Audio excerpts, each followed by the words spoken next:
بسم اللہ الرحمن الرحیم۔ السلام علیکم۔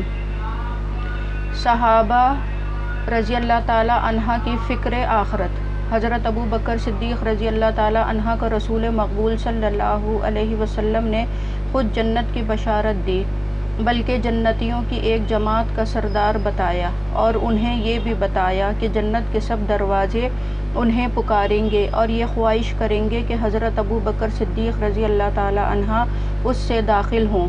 ان سب باتوں کے باوجود ابو بکر صدیق رضی اللہ تعالی عنہ نے فرمایا کرتے تھے کہ کاش میں کوئی درخت ہوتا جو کاٹ دیا جاتا، کبھی فرماتے کاش میں گھاس ہوتا جسے جانور کھا لیتے، کبھی فرماتے کاش میں کسی مومن کے بدن کا بال ہوتا۔ حضرت ابو بکر صدیق رضی اللہ تعالی عنہ ایک مرتبہ ایک باغ میں تشریف لے گئے، ایک جانور کو دیکھ کر ٹھنڈا سانس بھرا اور فرمایا، تو کس قدر لطف میں ہے، کھاتا پیتا ہے، درختوں کے سائے میں پھرتا ہے، اور آخرت میں تجھ سے کوئی حساب کتاب نہیں۔ کاش ابو بکر صدیق رضی اللہ تعالی عنہ بھی تجھ سا ہوتا، یعنی آخرت کے حساب کتاب کا خوف اس قدر دامن گیر ہوتا، حالانکہ نبی آخر الزمان خود ان کے جنتی ہونے کی بشارت دے چکے تھے۔ ایک مرتبہ ربیعہ اسلمہ رضی اللہ تعالی عنہ سے حضرت ابو بکر صدیق رضی اللہ تعالی عنہ کسی بات پر جھگڑ بیٹھے، اور انہوں نے انہیں کوئی سخت الفاظ کہہ دیا۔ پھر فوراً ہی انہیں خیال آیا کہ وہ انہیں اپنے منہ سے سخت الفاظ کہہ گئے ہیں، چنانچہ ان سے کہا، تو بھی مجھے یہی لفظ کہہ دے تاکہ بدلہ اتر جائے۔ انہوں نے مجھے ایسا کرنے سے انکار کر دیا۔ اس پر حضرت ابو بکر صدیق رضی اللہ تعالی عنہ بولے، یا تو مجھے یہ لفظ کہہ دو، ورنہ میں حضور صلی اللہ علیہ وسلم سے جا کر عرض کروں گا۔ ربیعہ اسلمہ رضی اللہ تعالی عنہ نے اس پر بھی انکار کیا تو حضرت ابو بکر رضی اللہ تعالی عنہ اٹھ کر چلے گئے۔ ان کے اٹھ جانے کے بعد ربیعہ کے عزیز رشتہ دار کہنے لگے، یہ بھی خوب رہی، خود ہی زیادتی کی اور خود ہی حضور صلی اللہ علیہ وسلم سے شکایت کریں گے۔ ان کی یہ بات سن کر ربیعہ اسلمہ رضی اللہ تعالی عنہ بولے، تم جانتے بھی ہو یہ کون ہے؟ یہ ابو بکر صدیق رضی اللہ تعالی عنہ ہے۔ اگر یہ خفا ہو گئے تو اللہ کا لاڈلا رسول صلی اللہ علیہ وسلم مجھ سے خفا ہو جائے گا، اور جس سے اللہ کا رسول صلی اللہ علیہ وسلم ناراض ہو جائے اس سے اللہ تعالی ناراض ہو جائیں گے۔ پھر ربیعہ کے برباد ہونے میں کیا کسر رہ جائے گی؟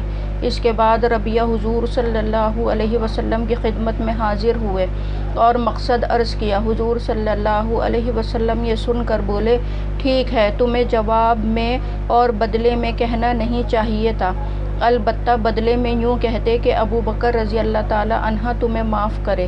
حضرت عمر رضی اللہ تعالی عنہ اکثر ایک تنکا ہاتھ میں لے کر فرماتے، کاش میں یہ تنکا ہوتا، کاش میں پیدا ہی نہ ہوا ہوتا۔ ایک مرتبہ آپ رضی اللہ تعالی عنہ کسی کام میں مشغول تھے کہ ایک شخص آیا اور کہنے لگا، فلاں شخص نے مجھ پر ظلم کیا ہے، آپ چل کر بدلہ دلوا دیں۔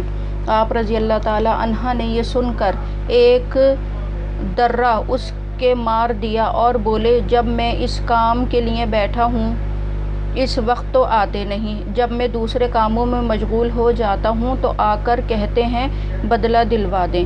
وہ شخص چلا گیا۔ آپ رضی اللہ تعالی عنہ نے آدمی بھیج کر اسے بلوایا اور درہ اسے دے کر فرمایا، اپنا بدلہ لے لو۔ اس نے عرض کیا، میں نے اللہ کے واسطے معاف کیا۔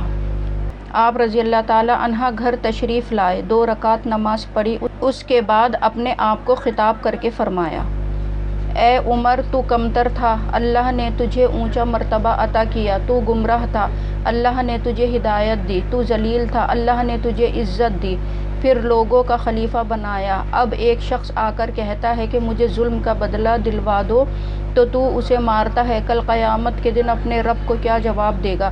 آپ رضی اللہ تعالی عنہ بڑی دیر تک خود کو اسی طرح ملامت کرتے رہے۔ آپ رضی اللہ تعالی عنہ نماز پڑھتے وقت رو پڑے، یہاں تک کہ ان کے رونے کی آواز کئی صفوں تک جاتی۔ ایک مرتبہ صبح کی نماز میں سورہ یوسف پڑھ رہے تھے کہ روتے روتے آواز نکلنا بند ہو گئی۔ تہجد کی نماز میں روتے روتے گر جاتے اور بیمار ہو جاتے۔ اللہ کا خوف کا یہ عالم تھا۔ حضرت ابن عباس رضی اللہ تعالیٰ عنہ کے بارے میں روایت ہے کہ وہ اللہ کے خوف سے اس قدر روتے تھے کہ چہرے پر آنسوؤں کی ہر وقت بہنے سے 2 نالیاں سی بن گئی تھیں۔ ان کا کہنا تھا کہ رات دن کے 24 گھنٹوں میں اگر تھوڑا سا وقت بھی ہم لوگ نیک کاموں کے لیے نکال لیں تو کیا مشکل ہے۔